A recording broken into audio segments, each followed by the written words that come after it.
All right, my next showcase is going to be on a guitarist.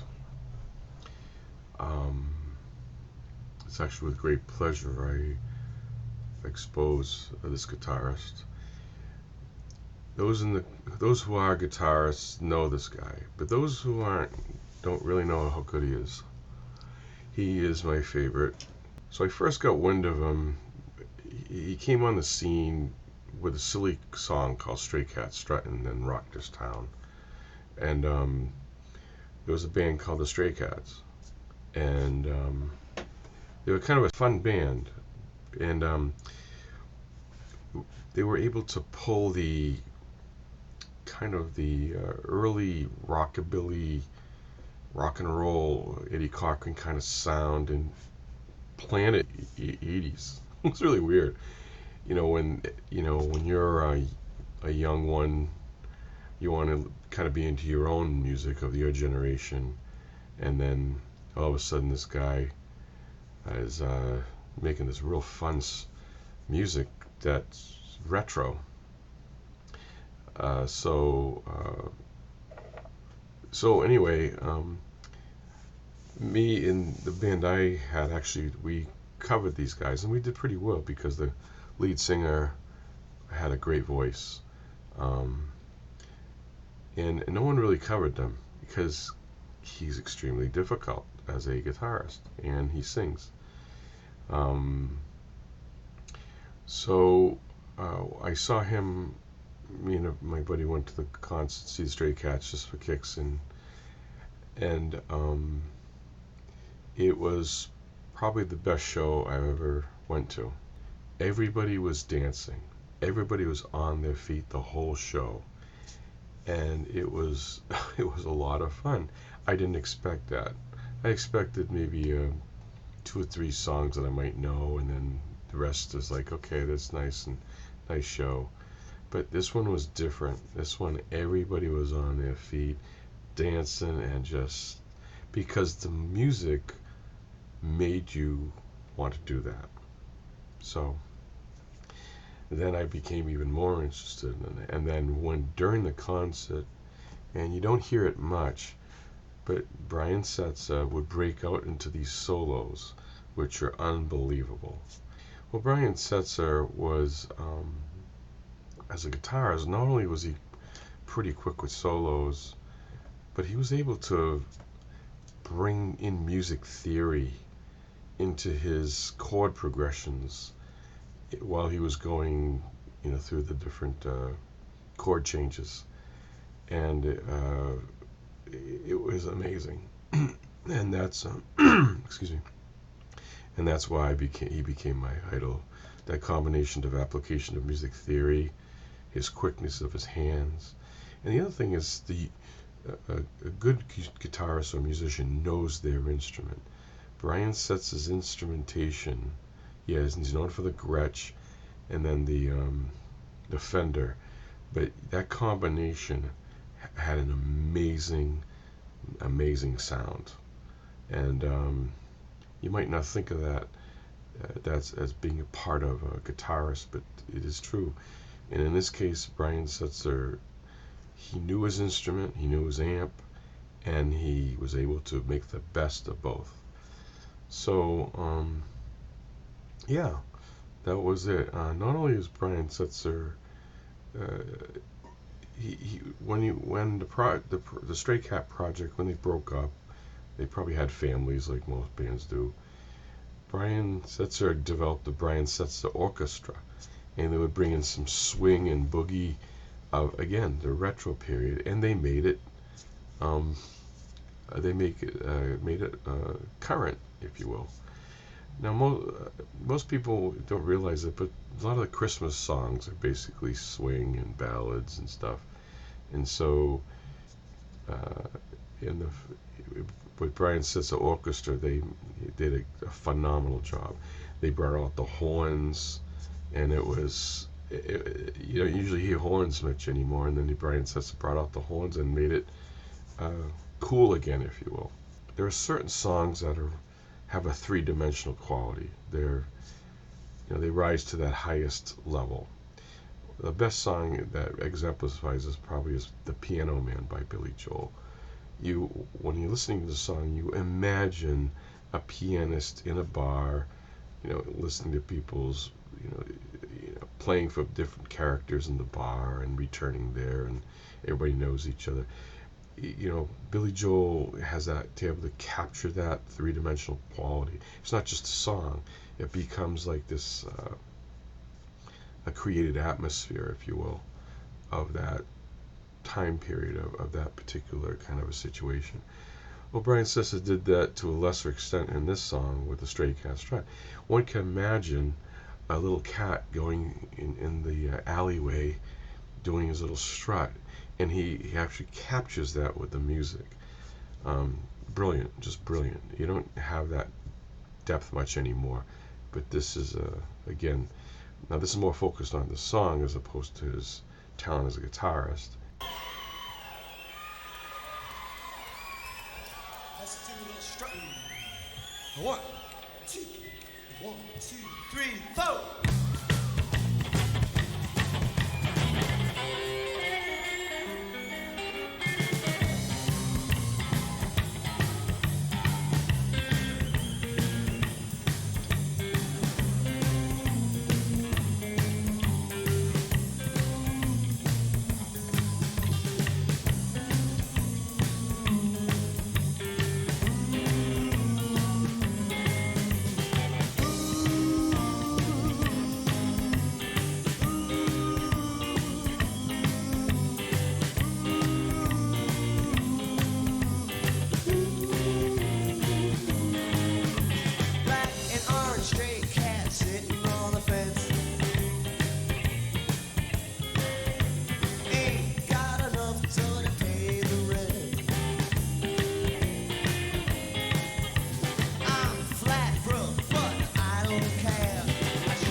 This is before you had online tutorials about playing, learning solos by other guitarists, etc. Back in the day, I would spend hours and hours trying to figure out what chord progressions he was doing and what his fingering was, and I got as close as I could get. And But he was really difficult. I mean, most guitaring was pretty quick. You can figure out the solo. It's like a, but his, I mean, he does chicken picking, he does regular picking, he does slapping, he does a ton of different stuff on the guitar. Anyway, this is a really good song.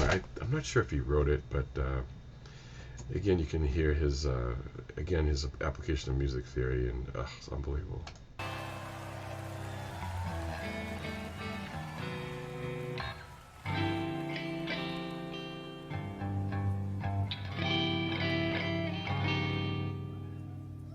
Well, I've got a low down dirty feeling that I've been cheated on and lied to. If it's so, then it's wrong. We've hung on for so long. Why don't we have that magic anymore? I've got a strange sneaking suspicion. It's been going on for some time now. Something shines in your eyes, something stirs deep inside. I won't stand in your way anymore. You say that I'm just a little boy who's easily led astray. Well, aren't you that sad little girl who always gets away? I got a strange sneaking suspicion. It's been going on for some time now. Something shines in your eyes, something stirs deep inside. I won't stand in your way anymore.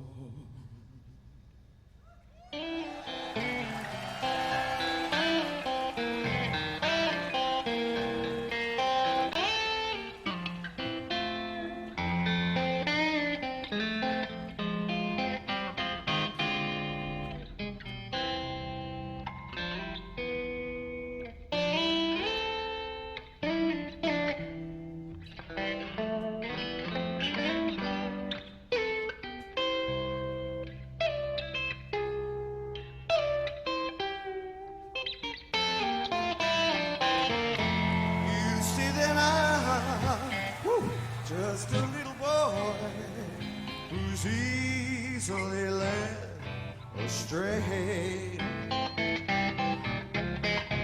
Well, aren't you that same little girl who always gets away?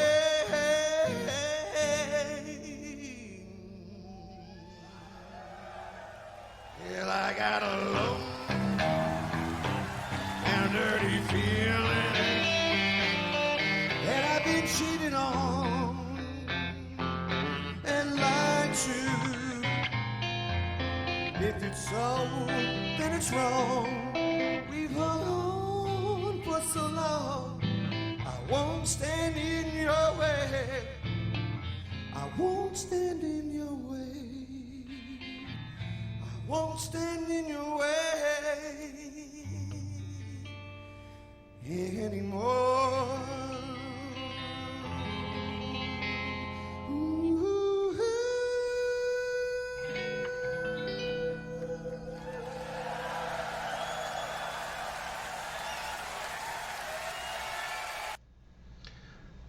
So this is a really good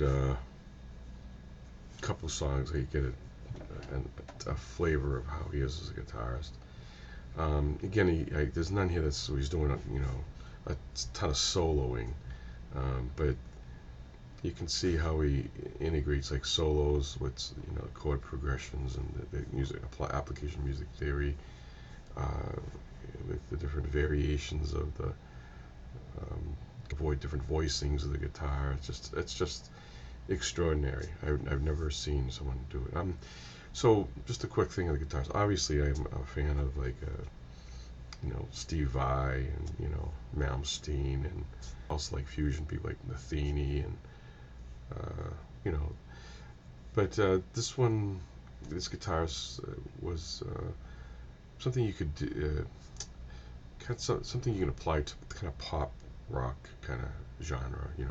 Matheny's more fusion oriented, and the Vais and Satriani's, they how fast can you go, and Malmsteen is technically, I like Malmsteen when he's going toward more classical oriented stuff. That's brilliant on his part.